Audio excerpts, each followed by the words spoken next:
the wheels, one here and one here, and a big steel bar in the middle that holds a hopper. And what I'll do now is I'm going to turn the hopper over. You can see here the hopper holds quite a few cubic feet of rock. I think filling it halfway up corresponds to about 400 to 500 pounds of phosphate rock, which looks something like this.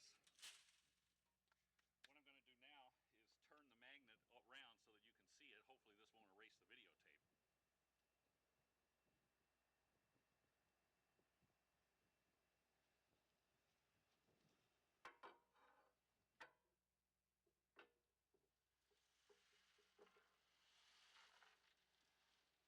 That is the magnet.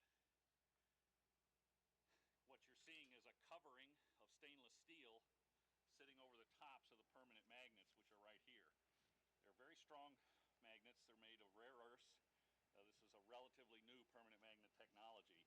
It gives us a much more powerful magnetic field than we could ever have gotten before with the old permanent magnets. These give us a field of about 1/4 of a Tesla at our winding, which is where the thrust of the motor is developed. I'm going to lower this down now.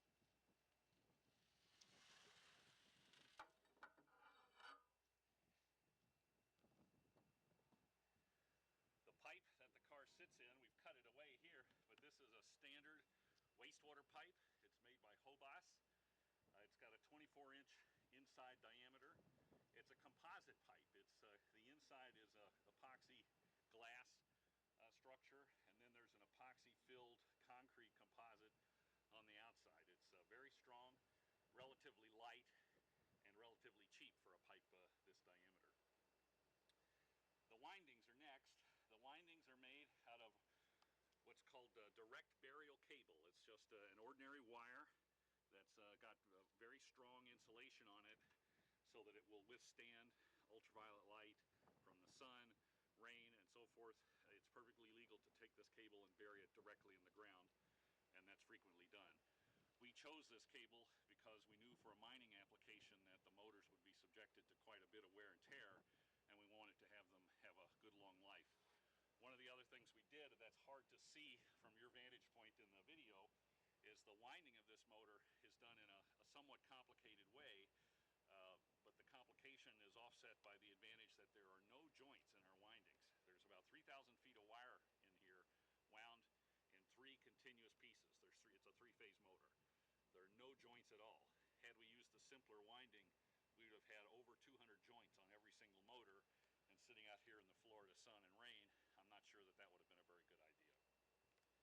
Now let's talk about the system as a whole. If you look up this way,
several million tons of this every year. And it costs them too much to haul it around. The reason for this project is to reduce the cost of moving this material. So maybe it would make more sense. I could.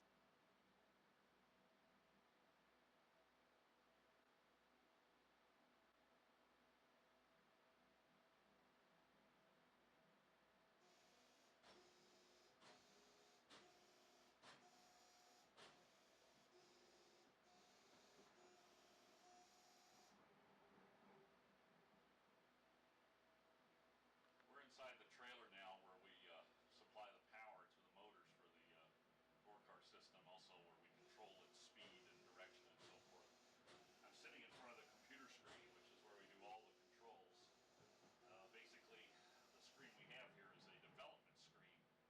It's not intended for mine operators. This is for us engineers to be able to tune up each motor and examine their performance and attempt to make the system work more reliably and faster and so forth.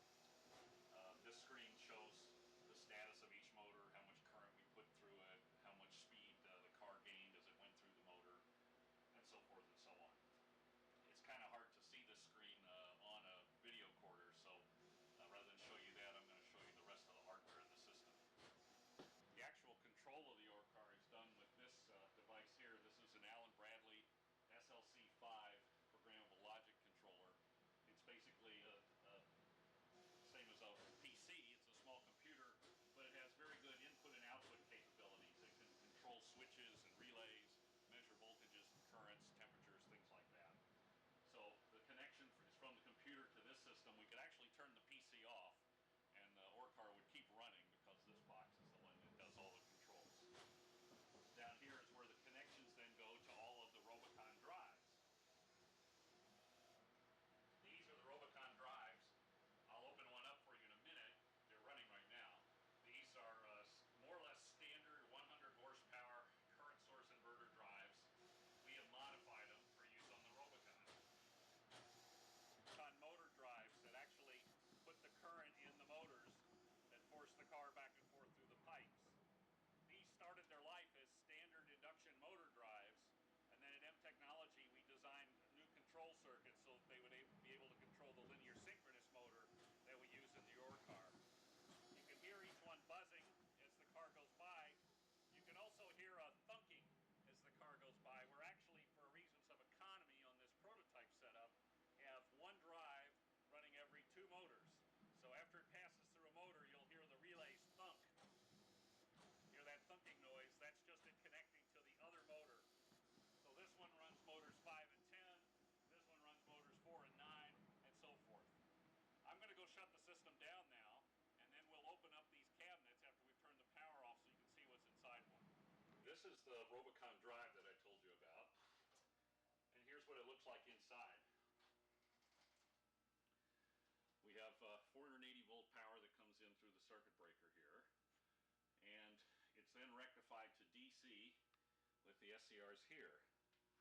It passes through a very large inductor that you can see. The DC current passes through a big inductor that you can see down here. And that keeps the current, the DC current, fairly constant, even though we're switching it from one coil to the next. And then finally it goes to this assembly here, which is the inverter assembly. And that's what actually puts the variable frequency, variable phase current out to the motors that we need to make them run. Now this drive originally was designed to run induction motors. We modified it at M Technology. Specifically, we designed this card. We made some minor modifications to the rest of the drive, but this card is the main thing. This card takes 2 sensor inputs, one from the front of the motor and one from the back. These are simple magnetic sensors, and command signals from the PLC that I showed earlier. And the card looks like so. This is the card. It's a digital circuit.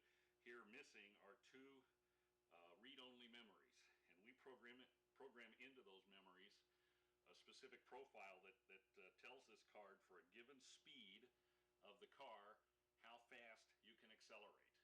And this is a very flexible system that allows us to compensate for losses that change as the car goes faster or slower. This card has been through 2 or 3 revisions, not surprising on a